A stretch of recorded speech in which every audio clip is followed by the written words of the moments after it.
Estado de natureza em Thomas Hobbes. Estado de natureza é um modo de ser do homem antes de ingressar no estado social, no estado de sociedade, no estado civil, na sociedade civil, antes de viver em sociedade organizada, segundo Thomas Hobbes. É um estado de guerra de todos contra todos, porque o homem é o lobo do homem, o pior inimigo do ser humano é o próprio ser humano.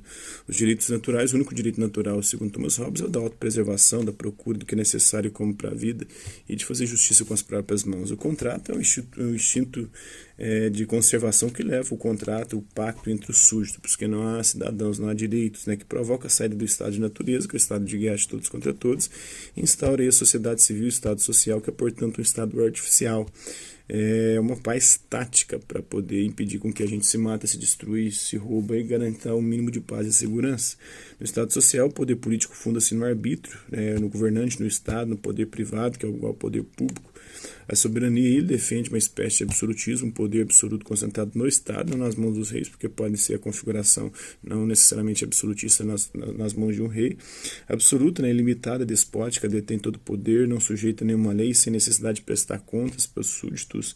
Legítima, fruto da transmissão definitiva do poder dos indivíduos a um governante, o pacto se dá entre os súditos. Una, não mista, como a monarquia constitucional, ele admite algumas outras formas de governo. Indivisível, sem divisão do poder, contra o parlamento. Intransferível, somente pode ter sido adquirida pelo pacto. Irrevogável, não pode ser destituído, punido ou morto o governante ou o Estado. Na verdade, está falando de Estado aqui, o Hobbes. Os direitos individuais, o único direito individual da autopreservação. O John Locke viveu entre 1632 e 1704, o Thomas Hobbes ele viveu entre 1588 e 1679. Para ele, o homem é o lobo do homem. Ele fala da guerra de todos contra todos, no estado de natureza. Todos os homens são naturalmente iguais e egoístas. Já para John Locke, sendo os homens por natureza todos livres, iguais e independentes, ninguém pode ser expulso de sua propriedade, submetido ao poder político de outros sem dar o seu consentimento. Então ele fala do estado de natureza, que é onde cada um é juiz em causa própria e isso gera uma insegurança, ninguém tem os direitos naturais garantidos, vida, liberdade e propriedade. Os direitos naturais são a propriedade privada, a liberdade, a vida, os bens, o corpo, o trabalho, a independência, a igualdade.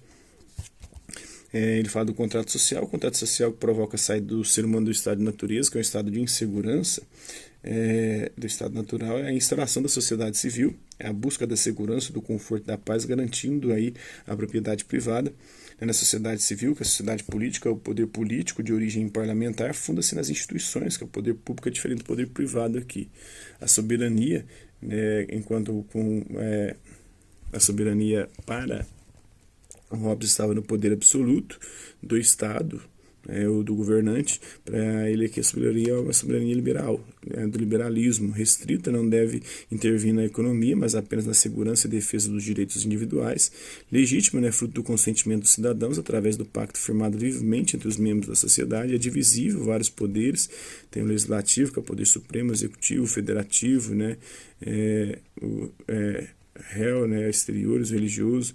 Tem os direitos individuais privados, a liberdade de pensamento, a liberdade de expressão, a liberdade de religião. Na verdade, a igualdade é apenas abstrata, é formal.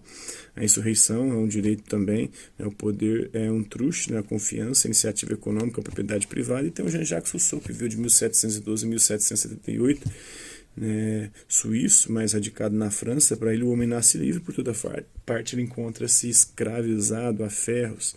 No estado de natureza, os homens são selvagens, sadios, ingênuos, felizes, até que surja por um falso contrato a propriedade privada. Primeiro, contrato social é fundado sobre a propriedade privada, a sociedade civil hobbesiana, e a partir daí nasce a desigualdade, a corrupção e todos os males sociais. Os direitos naturais para eles são a vida, a felicidade e a manutenção da vida. O contrato é a única associação legítima e manifesta-se no pacto entre os governados e os governantes, onde abdica-se de todos os direitos em favor da comunidade, na esfera do corpo moral e coletivo do Estado. Você não abdica do direito, na verdade, você, nesse novo contrato, você vai fundá-lo na vontade geral, que é a vontade de todos, que são os interesses que nós temos em comum. Você vai colocar esses direitos representados no Estado. O Estado social busca a satisfação do bem, terceiro é intensivo e não do bem particular, do bem geral e não do bem particular. Então, a soberania é uma democracia direta, onde tudo que é de interesse público deve ser decidido pelo povo. O governo aí não tem representação, não tem representante, né? O soberano é o povo, para tudo quanto é coisa que for decidir, o povo que tem que decidir, legítima, né? Fruto do consentimento unânime dos cidadãos, é preciso unanimidade, consenso, através do pacto firmado entre os governados e os governantes. Na verdade, os governados são os próprios governantes, os governantes são os governados.